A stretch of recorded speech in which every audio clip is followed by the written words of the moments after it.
Yo, what up everybody, it's your boy here, MC, and welcome back to SwahiliNation, Swahili to the world. I'm coming back to do another reaction all the way from Ethiopia. There's this one video. First of all, I need to shout out to this channel called Travel and Truth. Shout out to you, brother. I sent my request to do reaction for this video and he allowed me to do. I know there's a lot of work involved, you know, doing something like this, but I really appreciate you letting me doing reaction. So guys, out of good gesture, please go and support Travel and Truth channel for his kindness. All right, that's African spirit right there. Appreciate you, brother. Guys, I'll leave down in the comments, in the description, the original video for you guys to go into support. As Haile, Selassie, and the Solomonic Dynasty of Ethiopia visiting Addis Ababa. That's the video that I'm gonna go to react today, and you guys stay right there. Don't go nowhere. I will teach you guys something in Swahili. Thank you so much. Thank you so much in Swahili is asante sana. Yeah, so asante sana. Without wasting time, guys, let's jump right into it. Let's go. Ethiopia is one of the few countries in Africa that was never colonized, and because of it, a lot of their culture, a lot of their history is still preserved. Their religion. And their religion is still preserved. And the great thing about Ethiopia, I love, is going to some of the churches and seeing a Jesus with an afro. I love that. Yeah. And enjoy the video. Yes, Jesus sir. the afro. That's great, man. Welcome to Ethiopia. That's what's up, yo.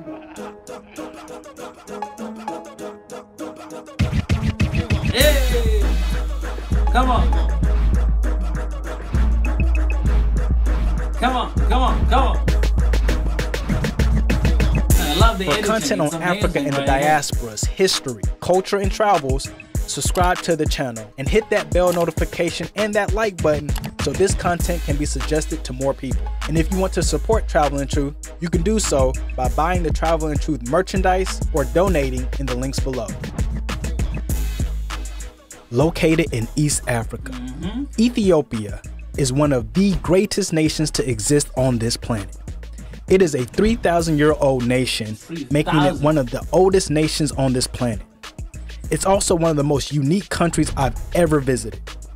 What makes Ethiopia so unique is that it's one of the only countries in Africa that was never colonized by Europeans. Yes. And because of this, it has one of the most unique cultures on the planet, as their culture has remained intact for thousands of years. Oh man, not being colonized. Ethiopia is home to a royal lineage of black kings and queens that trace their lineage back to Queen Sheba and King Solomon of the Bible. What's up? Ethiopia is home of the Ark of the Covenant. It's the home of several rock-carved churches. It's the home of the ancient Axum Empire. It's the home of the African medieval castles. It's the home of the coffee bean.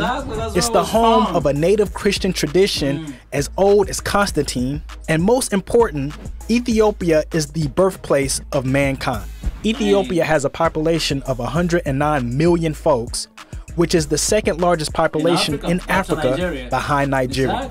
Ethiopia is a very large country with many places to visit all throughout the land. I finally got to Addis, and it's a great intro, man. They had my luggage in the same section of, I think, 5 chickens and what looked like to be a lamb. Now that's my driver right there. He's crossing. Look at, yeah, that's the guy that's going to be my driver. He's crossing like 5 lanes of traffic. Of course, you don't really know how many lanes of traffic there is because there's no lines. All right, let's do this, my man. That's a great country right there, man. Addis Ababa, I'm coming for y'all. It's a beautiful city right there. I start my journey in Ethiopia in the city of Addis Ababa. It is the capital of Ethiopia, and it's a city filled with monuments, museums, old churches, and business districts. I linked up with the youngest tour guide I've ever had in my life, who is showing me around the city and taking me to the tomb of the last king of Ethiopia, Haile Selassie. Haile Selassie, that's one of the... Just for the record, this is like the youngest tour guide I've ever had. in my life, and it kind of happened on accident, but let's not talk about that right now. One? Take it for one? Okay. Yes. You really do know these people. Okay. Him. You know him? Yes, I know him. Very well. Very well.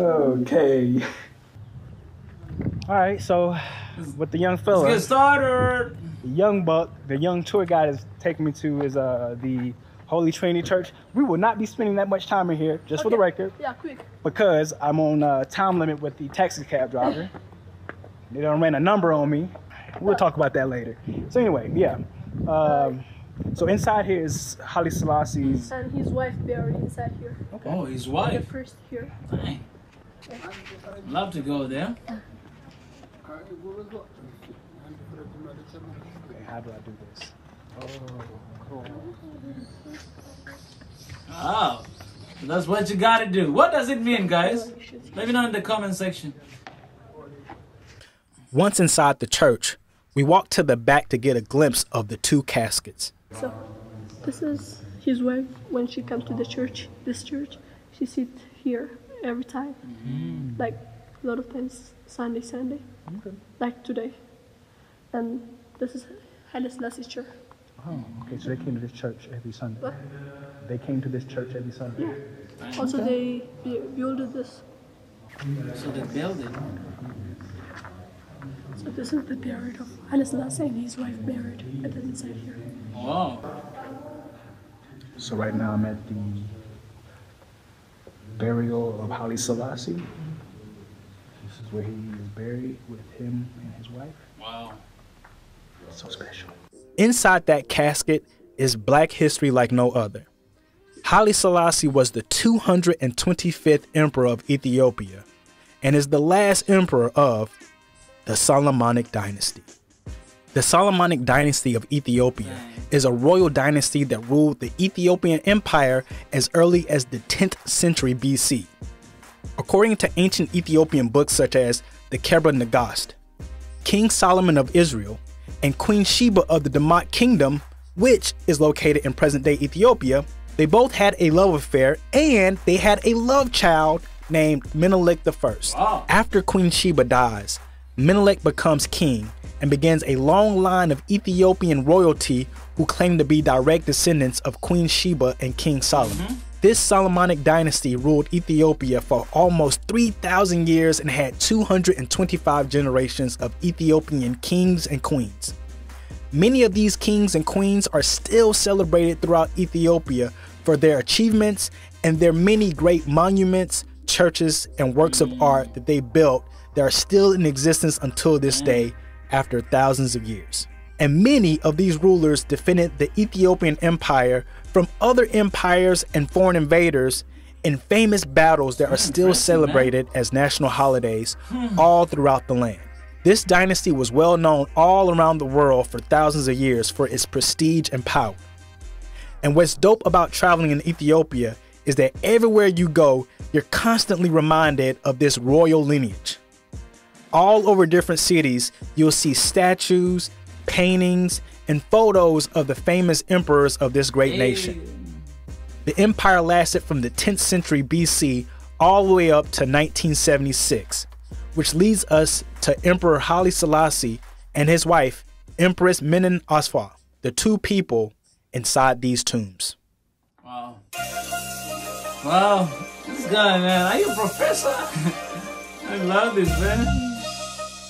Come on. Born in 1892 with the name Lij Tafari Makonnen, he was the son of General Ras Makonnen, a member of the Ethiopian royal family and one of the military leaders who fought off the Italians. Haile Selassie is of the bloodline of King Solomon and Queen Sheba through his paternal grandmother. Now, he spent much of his 20s as a regent under Empress ZEWDITU. When Empress ZEWDITU dies in 1930, he is then crowned Emperor of Ethiopia and takes the name Haile Selassie, which roughly translates to Power of the Trinity. Wow. During his early reign, the economy booms thanks to the export of coffee and other goods. Now, with all this money that the Ethiopians were making, it made other countries ripe with jealousy, mainly the Italians. And in 1935, the Italians, led by fascist dictator Mussolini, reneged on a 20-year peace treaty and invaded Ethiopia with a large force. They briefly occupied the nation, which then sent Haile Selassie into exile into England for a few years. In exile, he becomes a vocal force for the liberation of Africa and the fight against fascism pre-World War II. In 1941, Selassie returns to Ethiopia as emperor after years of the Italians facing guerrilla warfare from the locals and a war with the British. In the next several decades of his life, the emperor contributed heavily to Pan-Africanism. Under Selassie, Ethiopia was part of a leadership role in Africa by uniting African countries in the fight to gain their independence from colonization. Selassie presided over the formation of the OAU, which was the precursor to the African Union. He was selected as the first president of the OAU. He would initiate the concept of the United States of Africa, which would be a federation of 54 countries of Africa, which was the concept first pioneered by Marcus Garvey. And speaking of Jamaicans, in the 1930s, Selassie became regarded as the prophet, Messiah, or the second coming of Christ to a group of Jamaicans known as Rastafarians. The name Rastafari comes from Selassie's regent name before he was crowned emperor, Ras Tafari Makonnen. Prior to the Rastafarian movement, many Jamaicans believed that a black messiah from Africa would soon liberate black people worldwide. They would come to believe that Selassie was that messiah due to his Solomonic bloodline, but also this was at a time when Ethiopia was viewed by black people in the diaspora as this mystical land of black kings and queens who successfully fought off European colonizers for ages. This was also at the same time where images of Haile Selassie's elegant coronation went all around the globe. This was such a stark contrast to the rest of the black people around the world who were either colonized or heavily oppressed at that time, and who would view images of Selassie's coronation like a beacon of light, hope, and inspiration. It isn't hard to see how Selassie could be viewed as the chosen one, as no other black man garnered such power and respect in those days.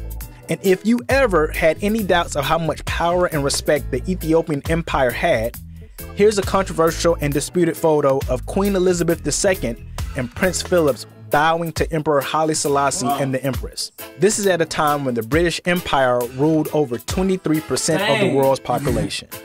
And to add more fuel to the belief that Selassie was the Black Messiah, there's a 1500-year-old painting of Jesus, which looks a lot like Haile Selassie, receding hairline and all. Now, Selassie's reign was not all roses. While some looked at him as a hero or a messiah, there are others who regard him as an unjust dictator. In the 1960s and 70s, Ethiopia went through a series of famines which led to tens of thousands of people dying. Many protested on and off for years as they felt that Haile Selassie did very little to ease their suffering.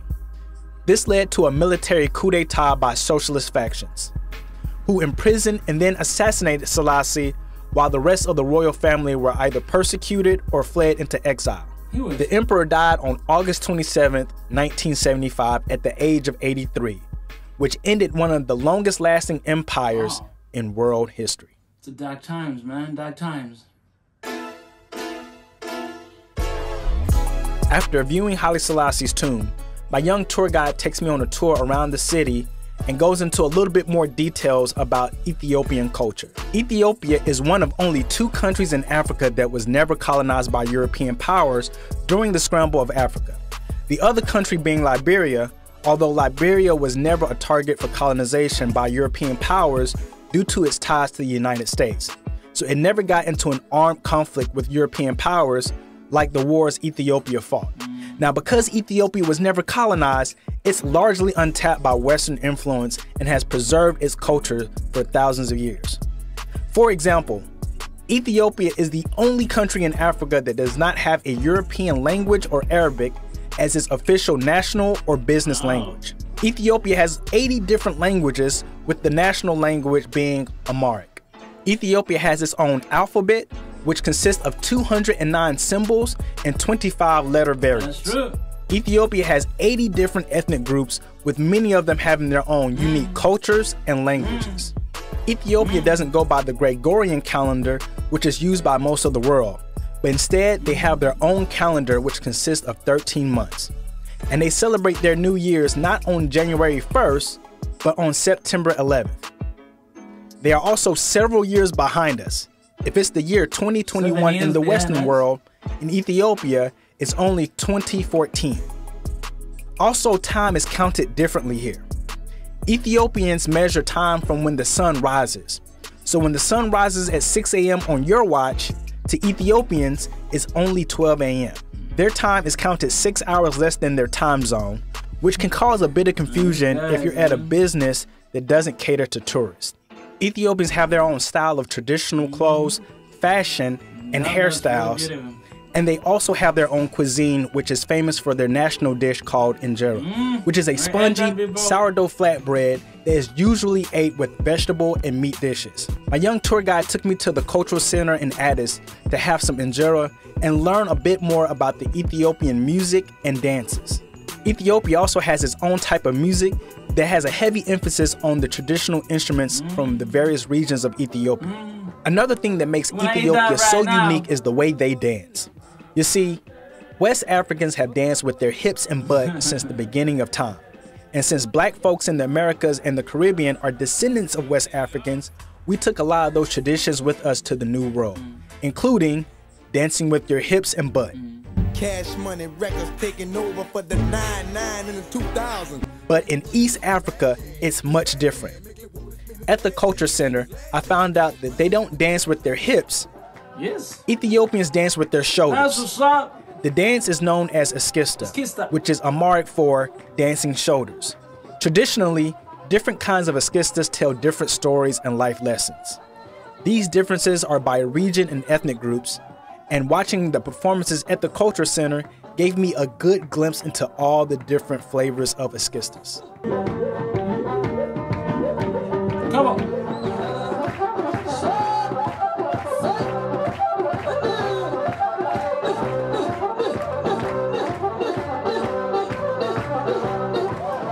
I'm gonna try that when I come to your country.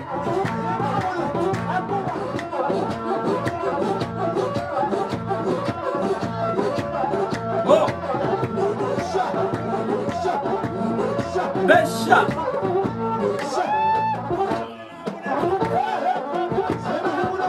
Oh! Dang. After learning a lot about Ethiopian culture and history in Addis Ababa, it was time to visit the other parts of this great nation. On the next video, I visit GONDAR, which is home to several royal castles built by the medieval kings and queens of Ethiopia. Thank you for watching this video, and don't forget to subscribe, and if you like this content, don't forget to hit that like button. See you guys on the next video. Wow.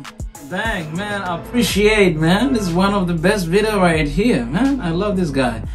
Shout out, man, to Travel and Truth, man. And hopefully I'll be coming back to do reaction for the other video as well. Yes, guys, please let me know in the comment section if there's anything is left out. It would be amazing. But all in all, go and support Travel and Truth for an amazing content right here. Don't forget to love one another and spread peace wherever you are. Swahili Nation, Swahili to the world. I'm out of here, y'all. Bye-bye, Ethiopia.